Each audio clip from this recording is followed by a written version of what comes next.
Hello everyone, I am CoolGuy. Welcome back. It's nice to see you. Last night we had a This Week at Bungie, and it really needs to be talked about. And in the past I would give kind of a Cliff's Notes version of these, but this one really needs to be combed over because it involves a sandbox, huge gameplay shifts. So we're going to talk about facts, some speculations, and at the end of the video we're going to have a couple things to talk about with this channel leading up to the Destiny update.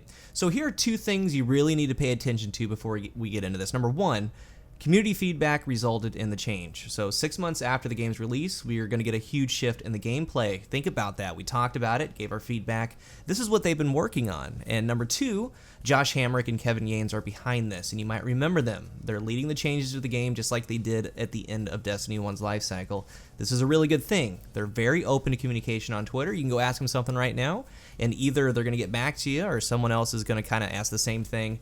They're really open to communication. So the article first starts off like this. They say, looking at the feedback, it was clear that the community felt that there were two keys of improvement for the Crucible: time to kill and team shotting. So we set our sights on reworking systems mechanics, and we value those two areas. So, quote, does this mean that we're changing the time to kill? So they looked at the feedback on time to kill in the Crucible, and they saw that it mostly stemmed from a lack of excitement of spikes and intensity you came to expect from Destiny experience. So this came in the form of feedback that stated the game was too slow, the core loop was too stale, and we agree. We have worked on the Sandbox to increase the pace of the Crucible as a whole, alongside with great changes the Sandbox team made. So very true, we've talked about this for months. The core gameplay needs to change somehow, some way. It's really slow in nature, and this is going to be their answer for it. And I'm glad they saw it, they felt it, they acknowledged it. And it's true, the game does not really feel like Destiny. It has its qualities, but ultimately it's not true to the franchise. The changes that we're talking about today, they really need to be played by us, though, guys. We have no idea how it's going to play out. They have done their internal play testing. They say it plays better, but until we get in there, only then we're going to know. And it's easy to say, to read that or listen to after this video and say, oh, just because they didn't do this isn't going to work at all. You have to wait and see, guys, and we're going to talk about that at the end of the video. So they go into power ammo changes that they're bringing in 1.1.4. Respawn and Revive have been tuned for all the game modes, so quick play modes have been reduced by 2 seconds for the respawn timers. Player respawn timers for survival and countdown reduced to 7 seconds. Players no longer lose revive tokens on death. Power ammo respawn timers were adjusted across the board. All of them are drastically faster in all game modes, and you guys can see what they are. So ammo counts have been adjusted in relation to those timers, in relation to the weapon type. So I'm glad that they thought about things like the sword and an Invis Hunter and things like rockets, so really good thing. I'm really glad they had the foresight to think about that. So enemy players now drop their power ammo on death, and we kind of knew about this, but we're going to talk about it collectively in this video. The brick is now networked to all players regardless of faction, and here's what's really important. They say all these changes are to create the experience that relies less on clumping with your team and focuses more on rewarding quick reflexes, thinking, and movement. So these changes alone, along with the increased movement speed, does indeed change the core of the game and how it's played. With that being said, again, we need to get in there and just see how much, but I'm willing to give it a chance, and I'm pretty sure a lot of you guys out there are as well.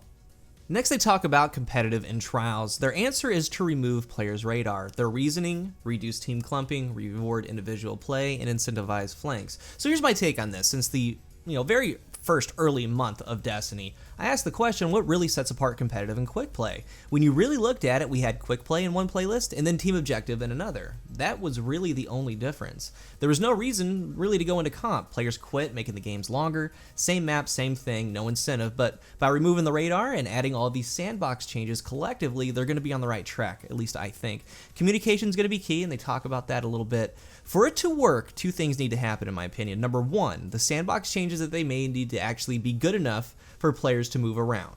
By removing the radar, they push that idea even further. Number two, the players themselves need to actually move around. They needed to do enough to get the thought of movement going, and once in game, the players need to actually move. I don't know if that makes any sense, but I think it's a good change. As far as pure speculation, it's going to work, I think. If not completely work, at least it's going to be different and play different than what we had before, and that, my friends, is a very good thing. I'm excited to try it out. When you think about the idea of no radar, you need to imagine all the subclass, weapon, power ammo changes, everything. Then you can really start forming an opinion on how likely it's going to work out. Hammer starts talking about the Gotta Go Fast update. So all 3 guides plus Catapult, Strafe Lift have been returned and buffed to make them faster and more unique. Mobility stat has been expanded, completely returned. In short, everyone gets faster and the high end is even higher. The player's ground cap speed has been increased, allowing for faster total movement regardless of how you might get there. So think max mobility with a Mida for a second, and for no radar game modes, that becomes instantly a must-try tactic. Starts talking about the subclasses. Now, I do have a summary of all of this at the end. And again, the changes will change the core of the game as we know it, at least I think. Arc Strider, Sentinel, Striker move faster, same speed as one another with all their supers. Like, it was, you know, you would see a Striker just going Super Saiyan and running around, and meanwhile, like, you're trying to Blade Dance or Arc Strider away, and he just keeps catching up to you. It's good that they're all going to be on the same playing field. And Arc Strider as a whole, they say it's performing well in PvP, mostly due to its neutral game perks. We've made the following changes: faster attacks, faster dodge animations, increased range of all attacks.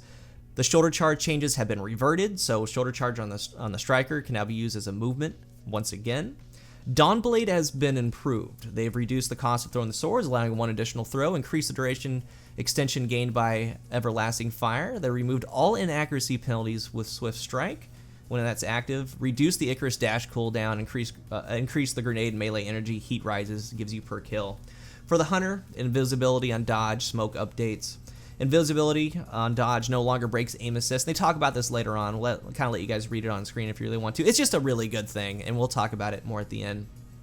Overall, super recharge rate is faster for everyone. Super recharge is now 140 faster, a cooldown reduction of 25%.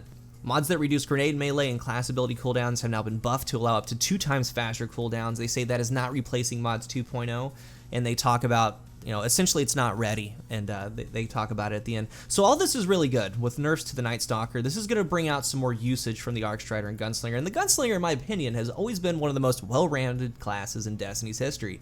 So yet again, nothing really to touch on it because it's essentially in the Destiny universe kind of balanced. It got a duration buff that one time to Golden Gun, but as of right now, we're sitting good. But bringing up the Strider should worry some of you guys. Things like the Way of the Wind and 2 times faster grenade recharge paired with a Lucky Raspberry could be a thing coming to a game near you. So lifts, glides, mobility, it's needed. Honestly, it's really needed. It's what makes Destiny Destiny. You know, us finding those things out in Destiny 1 and then using them to their fullest potential is a really good thing, and they should never restrict that kind of thing. But on to Dawnblade, I'm telling you right now, I believe you're about to see a lot of the subclass once the update hits, because you have the mid-air dodge, no penalty for in-air accuracy with the perk, longer super, but the thing that you really need to pay attention to, along with all these changes, especially the grenade recharge rate, is the Firebolt, and Firebolt is arguably top 3 best in the game, if not the best in my opinion, because you don't really see the Dawnblade right now. You see Storms and Walkers. You're just not used to facing a Firebolt, but go ahead right now, go try it out in the Crucible, and then kind of imagine the future. That part of its neutral game is going to be very strong in my opinion, but we're just going to have to see how it all plays out. But in conclusion, the makeup of the Crucible should change a little bit out of the gate, because right now for the Hunter, you see a lot of Night Stalkers. Very little of the other classes are kind of coming out, but you should start seeing the Arc Strider and the Gunslinger. Titan has a really good makeup as far as usage with Sentinel, things like that, Striker. The Warlock, you see a lot of Voidwalkers, and you see some Storms, very little Dawnblade. That's going to be changing, I think, and all that's going to be a really good thing for the core makeup of the game and make it just play a little bit differently. Another big part of a Sandbox update is going to be weapons, and they say they buffed several weapon archetypes, including but not limited to hand cannons, pulses, sniper shotguns, and a few specific perks as well. And the key goal is to make them a little bit more viable, a little bit more prevalent, they say. So pulse rifles, now for the pulses, I did make a video not too long ago trying to get you guys ready for this buff. And looking at these changes, I think everything that was said in that video is pretty spot on personally, but that's just me. We'll have to wait and see. There's a link down below if you guys haven't seen that video. They've increased the PvE damage for all pulses. They increased the fire rate for adaptive and high impact pulses, which is things like Swift Ride, Inaugural Address. Both of those have really high ceilings in my opinion with this change. They increased base damage for adaptive, high impact, and rapid fire pulses. Increased precision modifier for lightweight pulses. Decreased precision modifier for adaptive pulses. Now this keeps they say this keeps the precision damage close to where it is now, putting more of the buff into the body shots, though it's still going to be an increase in the precision damage overall. I think that the Inaugural Address and Swift Ride specifically are the main reasons why this change was made, but we're going to have to wait and see. The fire rate buff is going to help them out, though. Even though you see that as a negative, the fire rate buff kind of helps them. Scout rifles increase PvE damage for all scouts, increase base damage for high impact scouts, and hopefully that's going to result in a 3-shot kill in PvP. The hand cannon increase PvE damage for all hand cannons. They increase the precision modifier for precision hand cannons. We'll have to see how that plays out. Increase hipfire accuracy and increase ADS accuracy on console. That's a really big thing for console player guys. If you've been playing on console, you kind of feel the pain. You need those shots to hit, because in Destiny 1 we had a 3-shot kill. 2 to the head, 1 to the body. In D2, it's a little bit more relaxed. It's a 4-shot kill. 2 to the head, 2 to the body. And in D2, you have bloom as well. That 4-shot kill quickly turns into more at times with that bloom, resulting in what feels like an eternity compared to a 3-shot kill from D1. So this is a really good change. We're going to see how it plays out. Sidearms increase PvE damage for all sidearms, increase hipfire, ADS accuracy, increase their inventory size from the reserves, allowing more to be stored, increase the minimum damage and increase ADS movement, which is going to be a pretty cool thing. SMGs, increase PvE damage for all SMGs. They set the optics 1.3 times zoom, increase inventory size, again, allowing more reserves to be stored. Linear fusion, increase precision multiplier, increase aim assist, reduced flinch multiplier. That should be pretty cool. We'll see how that plays out. They increase the PvE damage for all linear fusions. Shotguns, same thing. Increase the inventory size, increase PvE damage. Good, good, good. Increase aim assist for the precision slug shotguns. Really good. Sniper rifles, kind of the same thing. Increase precision multiplier. I can't wait to see how Alone as a God is going to handle with that. They increase the aim assist. Again, more so for console. They increase the PvE damage. Increase inventory size, just like all of them. The real thing to see is flinch. They say in May those changes are going to be live for flinch. So really snipers are going to come out of their shell once that update comes live, because flinch is kind of a terrible thing at the moment.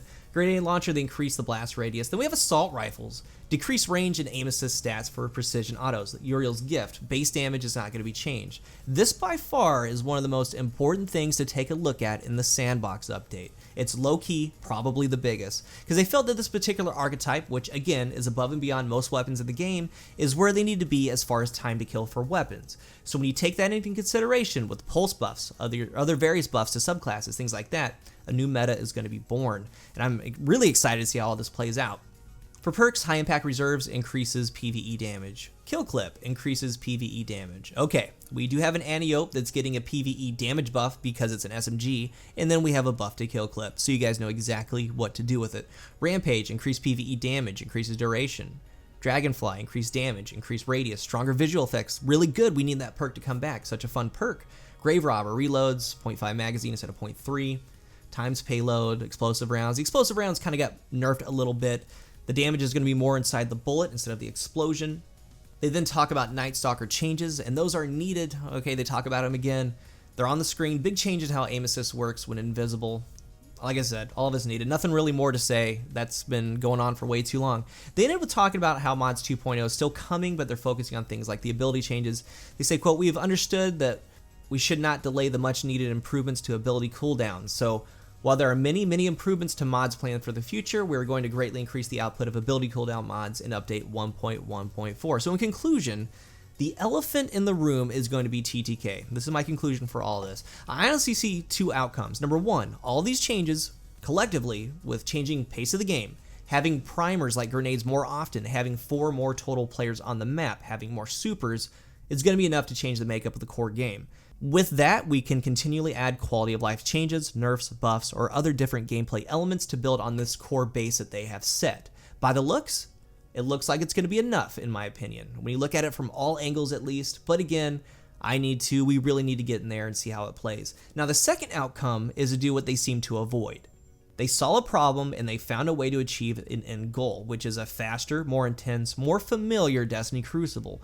The second option would be to actually change the time to kill of weapons, making hand cannons a 3-shot kill again, making special weapons again in your second category, such as a shotgun or sniper with you at all times as a secondary. That's where I think that we are. Number one, these changes work. It puts us on a path to greatness. Or two, with a lot of work, rebuild the Crucible in the ways of the old. But what's really important to stress is, again, we have no idea exactly how this will play out. We have words, we have a little bit of gameplay.